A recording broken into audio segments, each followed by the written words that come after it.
Il y a les spermatozoïdes, et on va dire qu'ils mangent l'ovule pour atteindre à l'intérieur. Et c'est comme ça qu'après le bébé va se développer. Un parti pris plutôt atypique. En France, en effet, peu d'académies osent s'attaquer à ce sujet difficile, malgré les directives de l'éducation nationale. Pour nous, dans les écoles, c'est important de commencer cette éducation-là.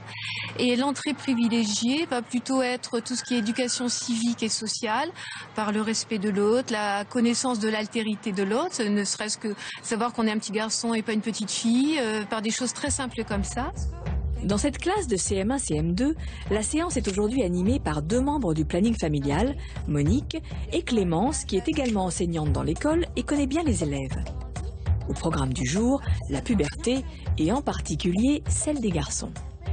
Quand monsieur et madame Hormone ont commencé à s'occuper de lui, il avait à peu près 8 ans. Petit à petit, il a grandi, il a forci et son pénis s'est développé. Lui aussi a vu pousser des poils dans de drôles d'endroits. Alors si on regarde là, c'est dans quels endroits particuliers qu'on a des poils à la puberté qui apparaissent? Au pénis? Alors c'est sur le pénis? Si on regarde un petit peu le dessin, est-ce que c'est ça qu'on voit? Non, autour un peu. Ah, autour. Alors comment ça s'appelle autour? Autour du pénis? Bah, ça s'appelle le pubis.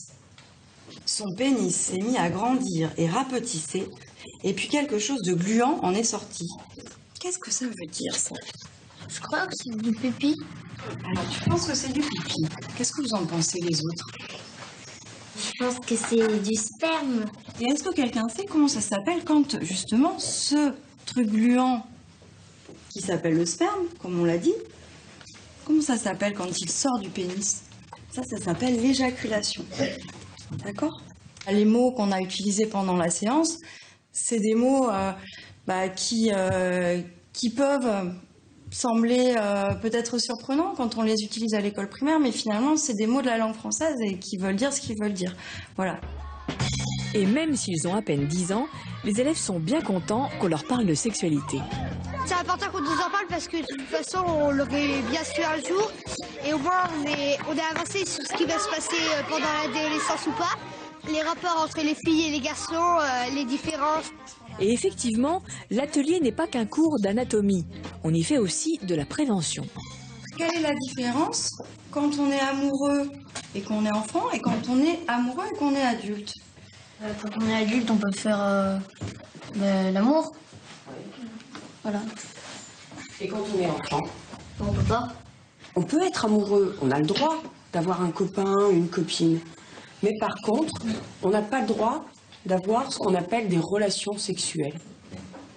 Et ça, on n'a pas le droit jusqu'à un petit peu avant 15 ans. Après 15 ans, si on veut, on peut avoir des relations sexuelles. Est-ce qu'on est obligé, quand on est amoureux, d'avoir des relations sexuelles, quand on a plus de 15 ans? Non, on n'est pas obligé. Effectivement, on n'est pas obligé. On peut être très amoureux de quelqu'un, mais si on ne veut pas avoir de relations sexuelles avec cette personne, ou si cette personne ne veut pas en avoir avec nous, bah c'est pas obligé. Pas obligé du tout. La séance s'achève après 1h30 d'échange. Au programme du prochain atelier, comment on fait les bébés?